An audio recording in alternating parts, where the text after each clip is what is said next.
secrets are here today. Julie and Milo show is coming your way on Passive. Good morning, good afternoon, good evening. Today is March 11th, 2021. Welcome to the Julie and Milo show. My name is Julie. I'm coming to you from Newport Coast, California. My dear friend Milo. Milo, could you please say hello? Hey, how you guys doing? It's Milo from Nashville, Tennessee. Thank you, Milo. Milo, you and I are sitting down every single day talking to people across the world. The reason for us to be able to do that is because of Onpassive. Onpassive is an artificial intelligent information technology, and it is a brainchild of our CEO, Mr. Ash Mufarad. Behind Onpassive is a community of people. We have founders coming from all across the world, from every walk of life, and we're sitting down together and we're having so much fun. We are the most blessed people to be here. And today in our holding room, we do have a founder, which we came to love about him. And he has met so many famous people in his life. So I'm going to stop, Milo. If you could please introduce our guest. Well, thanks, Julie. Thank you. The guy coming to us is a founder. He's actually on the Leadership Council. And like you said, he's met everybody. And man, it was fun talking to him before, but I didn't want to get all that stuff out because I want to hear some of it in the show. But we are so thrilled to have this guy with us. We're going to bring him out right now with no further ado. Paul Angus, come on out, Paul. Good evening. Paul. How are you? Good. Good So evening. good to have you on the show, man. You're looking good. Hello, I'm really Paul. pleased to be on it. Good seeing you, Paul. Thank you for being here with us. Thank you, Julie. It's great to see you both. I watch your show every day. I look at everyone else on there and I was just thinking, I just love it. And to me, it's like video royalty. So I'm really pleased to be on here. Yeah. Thank you. Hey, Paul, what we like to do is when we bring someone on is we like to get to know a little bit more, and we like to introduce the founders to a little bit more of you personally. So what we would like to do is go back a few years when you were born. That was probably what, 20, 30 years ago or so. And go back then, and tell us about, where you were born, your mom and dad, and now your family, your siblings and your family now. Yeah, I was born in 1959. I come from a little small place called Sunbury-on-Thames, and it's near Heathrow Airport. So it's outside of London, but it's in the UK. And it's not a bad little place. I have a brother called Tim, who's 3 years older than me. And my father really sort of kind of adopted my mother's 3 children from her previous marriage. So they're a little bit older than me now. One has passed away, but so Philip and Kaz are still there. So they're about 10, 12 years older than me. But my dad brought them up since they were 6 years old, and they always called him Dad. And my dad was an engineer most of his life. Back in those days, Mum didn't work; she was a homemaker. And we didn't have a lot. We come from what they call a council estate, so we didn't have a very nice house. But I always had good memories of my dad. He had good work habits. I never remember my father having a day off work, even when he was ill. So perhaps that's where I get my mad work habits from today. I don't know. But they both passed away now, sadly, 25, 26 years ago. And my mother's name was Emily. My dad's name's Frank. So my middle name's Frank, which is nice. I can carry that on. And I have 2 daughters. Grace is 29, and Emily, I have an Emily, and she's 31, so she keeps the name going. Emily lives in Dublin and Ireland, and Grace lives in London, but they're daddy's girls, and I'm real pleased about that. I've been married and divorced twice, so perhaps I'm a little bit difficult, I don't know. I have a partner now that I've been with for about 18 years. And it's nice to see my daughters grow up, but I want to do some things for them now, so that's the plan. Awesome. My brother I see quite a bit, Tim. Tim lives in the south of Hampshire, what they call Hampshire in the UK. And Tim and I are planning to do some motorcycle touring next year. So, we're looking forward to having some time. Awesome. That's fantastic, Paul. I know you've done so many things, interesting things in your life. So Tell us a little bit about your chauffeuring. You know, what are you doing? Yeah, years ago, I was actually very young when I got into into chauffeuring, and it was with a company in just outside of London called Swannastrel Car Rental. It was a big car rental company, but I was one of the chauffeurs for their managing director, and it was a nice position for a young man of my age then, you know.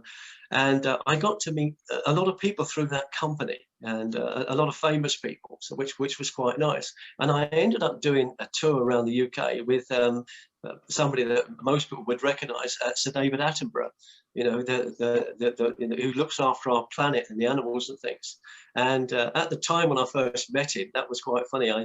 Swan National knew that I do these little sort of side jobs, and I would disappear now and again to go and look after some celebrity for a few evenings. And they knew about David Attenborough. They said, well, you can go and, you know, work for the Wildlife Trust, and they're going to pay you, but we're also going to pay you, but we'd like you to, you know, take one of our cars and have some magnetic signs put on the side. You know, the David Attenborough Wildlife Tour, sponsored by Swan National Car Rental. So they got some exposure. I said, that'd be fine. And I arrived, obviously, with the hat on and uniformed and everything else. And he just walked towards me, put his hat out and said, hello, I'm David. Obviously, as if I didn't know who he was. I said, hello, sir, my name is Paul. And as I went to shake his hand, he flicked my hat and it knocked it off. He said, we won't be needing that. And he wouldn't sit in the back. He sat in the front with me. And after about the first 3 or 4 days, he just became David. And he was just a lovely chap. He's 94 now and he's still doing the same thing, still trying to save the planet. And I'm sitting there, it was autumn time, or you would call the fall. And he said, what's your favorite season? And I said, actually, it's now. It's autumn. He said, mine too. He said, everything's dying, but the colors look vibrant. And we often stopped and just took photographs and things like that. And he said, isn't that fantastic? And I remember sitting in the car near Scotland, looking around, looking at him, thinking, how did I get here? How am I sitting next to David Attenborough driving, you know? And it was a good time. It was a very good time. So he was one. Another one was Evel Knievel from your side of the pond. I've been involved in network marketing in various companies for 35 years. And in 1996, I was with a company called Merchandise America. They come to the UK and were going to be big. And it was big. I mean, I got to about a 6-figure income, a 6-bedroom house in 6 months. So they made a little article in the magazine about it. So things were growing fast. And Evel Knievel, real name is Robert. He was part of the company. He had this like little mechanical device, and it looked like a little sort of plunger, and it clicked. And because of all of the crashes that he had a lot of arthritis in his hands. And he put this little thing on it, and it clicked it. It put like a kind of electric shock through it, and it would ease his hands. So we had this big seminar in London with about 4,000 people there, and I was always one of the presenters, and I had to do 40 minutes. Was my schedule. And I'd learned everything on the screen because I didn't want to look around to see what the next slide was, because you move away from the microphone and people can't hear what you're saying. So I'd memorized every single slide over that week through 40 minutes, which was a lot of slides. And I had agreed with the cameraman at the back. He said, if you see a little red light flash on and off, that means the next slide's on. So I'd remember what it was. And he must have spotted me. And when I got off stage, and he said, I like what you covered there, because it was normal stuff. He said, there's no BS with you, is there? I said, well, no. And he said, you didn't look round. I said, sorry? He said, you didn't look round at the screen. How did you know what was on the screen? I said, I memorized it. He said, wow, you know, he said, you're a little bit like me then. You've got to get things right. He said, we're going to the daughters to the hotel. You're in the 10,000 club. You know, you're invited to the cocktail with us. Please come and meet me, and well, let's have a drink. Okay, didn't think I would go. When I got there, he said, over here. And my ex-wife and I sat with him for about an hour and a half, just talking about all kinds of things. But I didn't talk about what he thought I was going to talk about, which was his jumps and his crashes. Because he told me later he actually does get a little bored. He got a little bored with that. And so I wanted to know, who was Evel Knievel? Who was Robert Knievel? What did he do? And he said, well, I made my fortune in the insurance business with Combined Insurance of America. I said, really? And he was interested, I was interested in him. And an hour and a half soon went by. And again, I sort of sat back and I'm looking at him and his wife, Crystal, thinking, I'm sitting opposite Evel Knievel, and he's chosen to sit and speak with me about what I'm just ordinary person sort of thing, you know. And that was good times, you know. So I've met a few people like that. It's good. But you realize after a little bit of time, they're just like you and me. You know, they've got the same dreams and goals, and they just work probably harder. That's it. Absolutely. Or they've met someone in the right place, you know. Yeah. It's just, it is really amazing when you just sit down, and I do that quite a bit, even here in Nashville. You know, I'll sit down and I'll be talking with people, and I'm not concerned who they are, you know, and all of a sudden I find out, oh, this is so-and-so, you know, and this is so-and-so. And people say to me, how did you get to meet them? You know, how did you just come in? And I said, I don't know, I just be me, and I talk to people about them, you know. But I know you've met a lot more in the motivational speaker arenas and stuff like that. Mm-hmm. Tell me who is your favorite, and tell me, you know, maybe your top. Tell me your top 3, but tell me who's your favorite. My favorite was always Jim Rohn. Jim Rohn was my mentor in Herbalife. I spent a few years in Herbalife and worked in the UK and America. I had some personal time with Jim, and when you get personal time with him and you really pay attention to what he's saying, it does turn your life around, you know, and it stays with you. And it's a shame that he's passed now. He was, you know, a lovely man. He really was a really nice man. I like Eric Worre, you know, and I've always watched Network Marketing Pro, and even to this day, I still use a couple of his little phrases. If I gave you a link, would you watch it? And it's as simple as that. If we can just help and teach people just to use that, it's an opening remark, and it works. So Jim was always my favorite. Eric Worre, Les Brown was good. But also in Herbalife, I met some really nice people who really coached me personally. And one was a man called Alan Lorenz. Alan was a solicitor and a director of a bank in London. And he was a Herbalife customer before he was a distributor. And sadly, just last month, 14th of November, Valentine's Day here, Alan passed away. And he'd been in Herbalife for 35 years. He was averaging something in the region of $5 million a year. So he was big. But he and I used to do what he called the Little London meetings. So we started off in Paddington. And he would get there. He was the first there as I was. And we were the last out. And every now and again, he'd say, this is how we do this. This is how we do this. And I didn't realize at the time, he's teaching me how to do the whole of the meeting. Because once in a while, somebody wouldn't show up. You know, whoever's going to conduct the meeting didn't appear. So Alan would say, oh, this is why we come in early, Paul. And I said, yes, it is. He said, you'll be okay. You go do it. I said, really? He said, you'll be fine. You know, he said, if you get stuck, just look down and I'll give you some pointers. And I ended up doing the meetings. I ended up doing the Saturday trainings when they went to Millionaire Excursions. So Alan Lorenz was a big influence, you know, and, you know, they're valuable, these people, really are. Absolutely. You know, I love Les Brown. Les Brown's one of my favorites. You gotta get hungry, you know. Leslie Calvin Brown. Yeah. Oh my God. Yeah. Just Mimi so Brown's little boy. Yeah. So, Paul, I'd like to hear about your story of Onpassive. And I know you've joined, and I know you've done a lot, and I know you've done a lot for the community. But I wanted to find out, how did you hear about Onpassive? When did you join, and what made you take the action to join Onpassive? Well, it was when I mentioned that company, Merchandise America, that was in 1996, and I met a lovely old chap that you've spoken to called Dennis Owens. Dennis used to come to my presentations in Peterborough. I used to do opportunity meetings, and Dennis would sit on the front row. I didn't introduce Dennis, but he was there, and he didn't have a very helpful sponsor. So he used to keep asking me questions. He said, I'm sorry, I keep asking you about these things, you know, will you help me? I said, yeah. And I basically adopted him, which was quite strange. And we've been friends ever since, Dennis and I. And I spent a lot of time in network marketing. I had some good times and I had some bad times, unfortunately. And I just made a decision 5 years ago that I'm not going to do this anymore. You know, what I was looking from it wasn't there anymore for me. And but Dennis always kept in touch, and then he spoke to me. I've been in the job well for 5 years now, and back in October of 2019, Dennis kept saying, "You've got to look at this thing called Onpassive." And I wouldn't look because I thought it was a network marketing company. Of course, it isn't. And I said, Dennis, I'm not going back into that. He said, no, you don't understand. And he gave me 2 videos to watch, and I didn't watch them.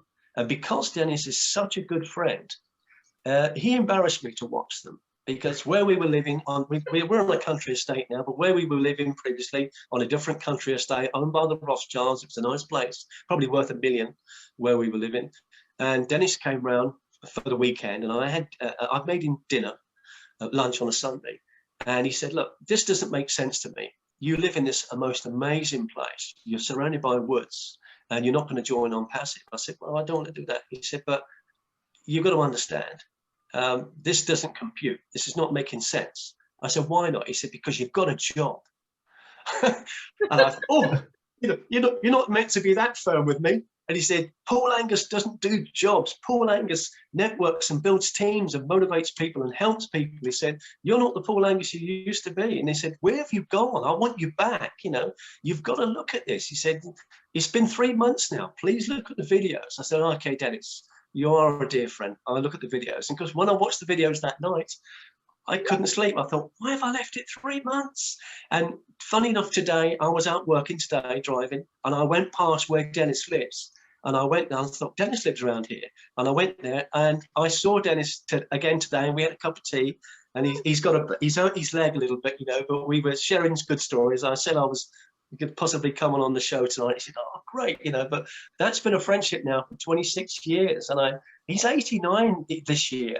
And I'm thinking, and he's looking forward to the next 10 years. So if anyone ever says, well, I'm 70 and I couldn't do this, I'm too old, I said, hang on. My introducer's 89, and he's talking about buying a big boat and all kinds of things. So you need good friends in life. And Dennis was a good friend to me. He could have just said, okay, you're not interested, next. And he didn't. And I'm forever grateful for that, because Onpassive is that's my last career. It's been great, and it is great for me, Well, we love Dennis on this show. Aye. Dennis he grabbed our heart. In fact, he told us about getting that boat. And of course, the first thing out of our mouth was, are we going to get invited? And he looked at us and said, yeah. So we'll be seeing you on the boat over there, because Dennis is a great guy. Tell him I said hi. Tell him we said hi. Yeah, I will. So, Paul, I like to do the other part of Onpassive. We believe that Onpassive is changing the world one person at a time. It started with Ash Mafaro, and it continues to us. Julie, me, you, all of us, but when we come in, we kind of come in with the thought of, okay, we're coming in for passive income or residual income. What's it going to do for us? Okay. Then all of a sudden our mind and our hearts really sees the bigger picture of what we can also do for everyone else. So let's take that in a 2-part question. The first part is, what is Onpassive going to do for Paul Angus's dreams and what he wants to do? Tell us how those apples are going to help you. Well, once upon a time, I was extremely money motivated. Even my email address is incomedriven@gmail.com. That's a bit of a clue. And it has been for 20 odd years. But I don't think I've spoken about income and apples for the last 8 months, because we know it's a given. We know what we're going to have. I personally believe I'm going to have more than I could possibly spend. So for me, the apples and the orchard is about my girls. It's about my kids. I just want to make sure they're firmly secure, and people around me. I've actually got positions for other people in my family. They don't know yet, but they're going to be having a nice surprise. And you've just got to take care of people like that, But after that's finished, because I really don't want the money anymore, and I used to, and it's quite strange. I think, no, I'm going to be okay. I'm happy where we're living, and I'm going to get the car I want. And after that, what else? Who else can we help? But I've got a big list inside my phone. I use the notebook section inside my mobile phone, and I add to it a lot. So I started about a year ago putting in things in there that I want to do and donate, and how can I help people? I've got a few. Is it okay if I run through 2 or 3? Absolutely. Yeah. Right. I mean, my partner Linda, she had cancer 5-6 years ago, breast cancer, and she was very conscious of her hair, and she lost maybe about half of it. And then when you go to the hospital, if you go to the doctors here, you might see 3 or 4 people in the waiting room. If you go to the cancer section at the Peterborough Hospital, there's 30 plus people there every single day. And it's a real eye opener. And you can see the ladies very conscious about their hair and wigs and things. And then obviously through the treatment, we had to go and get wigs. Now, a lot of these wigs are very poor quality. So you can see from a distance, that's not a very good fit. That's not a very good look. And that's not a good feel for people. So over time, we actually bought some more expensive ones. They were really good. So something I want to do, and I've designed a way of doing it with a voucher system. I know this shop that supplies these good wigs in not too far from here. They're about $300 each, $350 each. Now, what I want to do is create a voucher, and I'm going to pay that man so much for, say, 10 wigs, and then he'll give me the vouchers. And I will go to the hospital and say, look, if you come across someone who you feel hasn't got the funds for a wig, needs a wig or two, please give them this voucher with my compliments. They don't need to know who it's come from. It's not necessary, but just give them that wig, and that person can go out and get 2 wigs free of charge and feel good about themselves. We've done something good. So that's one on my list. The other thing is, have you ever seen those things on Facebook where the people that are colorblind get these sunglasses? And they put the sunglasses on and go, whoa, because they've got these special glasses, and all of a sudden they can see every color that you and I can see. Prior to that, everything is pretty much gray. I want to go and buy a ton of those glasses, and I want to find people who are colorblind and say, by the way, I've got a little gift for you. And just watch the face on them, because when you watch these things on Facebook and YouTube, it changes their life. And it's just a pair of glasses. It's a special pair of glasses, and I can't imagine they're that expensive, you know, really. And things like that, you know, there's things like that that are not too major. I want to do things with a soup kitchen and things like that as well, because in 2016 I didn't have a very good time. I was living in Spain. I was networking. The company hadn't paid me for a long, long time. So there was days I was eating. There was days I wasn't eating. And I basically lived on pasta, dry pasta, for about 7 months, and that wasn't fun. You know, everyone thought I was living the dream, and I was living the nightmare. But it got me thinking about how people are living and things like that. So I'd like to have some kind of building where homeless people can come, and they can have a meal or two that day, and everyone comes to see their friend called Jeff. They're not coming to see a homeless person. Oh, he's a homeless person. No. That's Jeff. That's Bill. That's Barbara. So I just want to create a place like that where they can come and feel happy and eat what they want when they want, you know. And what's it going to cost? A few thousand apples. Well, we've got that, Milo. We've got that coming. So it's going to be fun, you know, and I think there's more things coming. It's going to be fun. Absolutely. And it is, I love your heart, you know, and some of the things that you were talking about, you know, I have the same passion for the cancer and for the vets, and I've actually bought a spot that, you know, underneath me for those, and then I'm gonna, you know, give away whatever's in there. You know, I'll just give it to the people, and they can get it, because going through cancer, you know, a lot of people don't understand. You go to the hospital and you're constantly going back and forth to the hospital, but you still have bills coming up, you know, and you might not be working, you know, and it was, I mean, I don't want to say I didn't get help, because I got a lot of help, and I've been very blessed in my life. But I understand seeing people go through that, and driving up to the window to get your prescription, and, you know, them telling you it's $800, and you're saying, no, I got insurance, and they say, no, that's the copay. It's like, are you kidding me? How am I going to pay my, you know? So it's very honorable of you to think of, you know, those things. But there's so many things out there that we all have that, but I understand that. It's gonna be a wonderful day, I'll tell you that. Well, I've got a little saying. It's nice to be important, but it's more important to be nice. Yeah. What does it really take, really, to be nice? What does it take? Nothing. You know, we've all got more than we need, I'm sure. Absolutely, and it is very true. And Onpassive is the only place that we can create that. And I love what you share. I love your heart. So Paul Angus, let me ask you really quick. what do you want people to remember you by in the next 5 years, 10 years? Just someone who helped them, really. I just want to help people, you know, and just for them to do, pay it forward, basically, you know. And it's as simple as this. I used to do these training sessions, and I said, here's a way that you can enjoy your drive home. And they go, what do you mean? I said, well, when you see someone on the side of the road that wants to pull out, just slow down and let them pull out, and then watch them in the next half a mile. They do the same. They slow down and they let someone else out. And that's how the world works. So if we can do that with people, if we can help some people, just say, well, I don't want you to pay me back. I want you to pay me forward. Just go and help someone else. And, you know, we get more out of it. But sometimes, you know, we can say to people that there's a gold mine here and we just want you to come and take more gold. And what I've noticed is every time I take a cartload of gold away, when I go back, there's more gold. And some people say, yeah, but do you know how expensive shovels are? You know, you're going to get those people that they're so concerned about the price of the shovel, and yet there's gold there. They can just go and dig as much as they like, you know. So I don't worry about that. So listen, I come with shovels.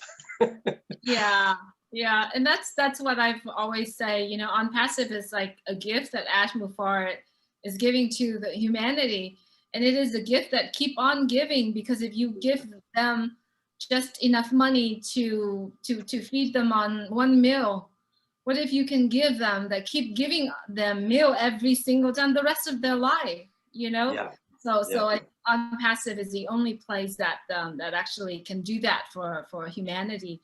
So I like to also ask you, might be still founders that being a founder already, but they haven't really, you know, staying up to date with the information. And then also there are some people actually still sitting on the fence and not sure what to do, whether or not should join in Onpassive. So what are your word of wisdoms to these folks? Really reach out to people. I mean, this weekend I make my update videos every weekend. This weekend's going to be about how to get your friends involved, because I get people say to me, I want to get my friends involved when they just won't look. A little bit like me with Dennis. And if it wasn't for Dennis's persistency and consistency, I wouldn't be here today. So all I could really say to people is just go and be a true friend. Go and be a real friend. Don't just say, oh, I'm friends with you. Go and be a real friend. Because how I got the people to join my business, my friends I wanted, I told them I didn't need them. They said, what do you mean? I said, I'm just telling you about Onpassive. This is what I'm going to be doing now. And this is the last thing I'm going to be doing. I'm not looking at anything else, because I really believe I don't need anything else. I don't need you to come and build another team with me again like we did before. But I just wanted to make sure you knew about it, because I think we've worked hard, you and I, over the years. And sometimes we've done well and sometimes we haven't. But this is our time to finish on a high. I just want to leave you with that. And they go, oh, right. I said, but I don't need you to join, but I need you to know about it. And within 2 or 3 days, they're all in. So the people I really wanted in, my true friends from years ago, they're in. So I would just say to someone, be a true friend, like Dennis was to me, and just say, look, you know, I really need you to look at this. The world's changing, and you've always been a good friend to me. Let me be one to you. Wow. Absolutely. I love that. I love that. You know, I sort of do the same thing. Hey, you know, I'm not asking you to do anything. All I want to do is tell you about the opportunity. If you want it, it's here for you. I can tell you what I know about it. I wouldn't miss it if I was you, you know. But you said something, I think, and I'm not sure I heard correctly, but maybe I did. Way back in the beginning, you said you and your brother, did you say you sang? You sing together? No. Well, I try and sing now and again, apparently. But no, my brother and I, we're very into motorcycles. Oh, okay, So, motorcycle. yeah, so we're going to go on a motorcycle tour next year. My brother Tim and his wife actually went, they packed up work. They're financially okay. And they had 2 years going around the world on the motorcycle. But unfortunately, 18 months in, he had a really serious accident. He broke his collarbone and everything. So he wants to go and finish off the European part of it because they crashed in Kazakhstan, had to get back. So he said, I'd like you to come with us and finish that tour off. But after we finish that, we're going to go to America. We're going to rent some Indians, motorcycles like he did about 3 years ago. And we're going to do the old Route 66. And I can't wait. I was talking earlier about Jim Rohn, and perhaps this might help jog people on to do more. I'm 62 now. Now, apparently the average age in the UK for someone to live is about 80 years of age. That means I've got another 18 years, if that's the case. That's really 18 more summers. Now, something else that I thought about was my daughter Emily in Dublin. I only really get to see her twice a year. She's busy with work, I'm busy with work. So that's only 36 more visits. Milo, that's not enough. No. It's not enough visits. So, you know, we got to stop thinking about how many years we've got left and thinking about how many more visits we've got, and do we want to increase the visits? Is that not a good reason to get involved in Onpassive? It's a great reason. You're going to get your life back. Absolutely. And I'm coming to Nashville. I'm a real fan of country music. And there's a few people like, yeah. Well, you know me, so you come on. I've got to. Can you take me to the Grand Old Opry? I want to go there, and I want to hear the Grand Old Opry. Yeah, that's about 4 or 5 miles from me. Oh, brilliant! That'd be good. Yeah. Dude, there is no better place than Nashville to me in the world. I mean, of course, I love country music, you know, but a lot of times people will come there and they'll say, "Do you ever see any of the stars?" And I'm like, I live with them, you know, they're always here. So, I mean, I see them all the time, you know, and you can go to the places and, you know, see them and stuff. So it's cool, but a lot to do. Yeah, please come to Nashville. I want you to. Are you going to ride motorcycles with Derek Venner? Do you know Derek? Absolutely. Yeah. I watched Derek on your show. What an interesting guy. It was amazing. Actually, I think I watched it 3 times that week. I watched it 3 times that week. Yeah, Derek is just great. He's just starting out. It was a good show. We had fun on that show. Yeah, we had a good show with Derek. It was fun. Well, hey, listen, unfortunately we're out of time, so we need to close it down. So I'm going to send it over to Miss Julie over there to take us home.